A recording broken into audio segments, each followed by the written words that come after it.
আল্লাহ নবী সাল্লাল্লাহু আলাইহি ওয়াসাল্লাম বলছেন, হাদিসের মধ্যে আছে, যে ফজরের নামাজ পড়ে না, আল্লাহ রসুল বলছে ওয়া ইল্লা আসবাহা খাবিসান নফস কাসলানান, ফজরের নামাজ যে পড়ে না, রসুল বলেন সে হচ্ছে খবিস।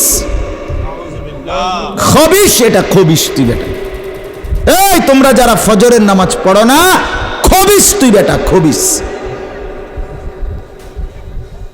পাউডার লাগায়, আবার পাউডার লাগাও কিত্তা, খবিস কোথাকার খবিস, আবার পাউডার লাগাও কিত্তা, ফেয়ার এন্ড লাভলি ডলও কিত্তা।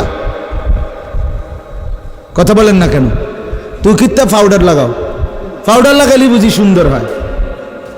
বেডি দেখো না পাউডার লাগায়, এবুড়িয়ে লাগায়, ঘন্টা দুয়েক পর আবার এবুড়িয়ে দুইয়া লায়, বুড়ি জানে এটা ধোকা, ঠিক কিনা বলেন না? এটা যে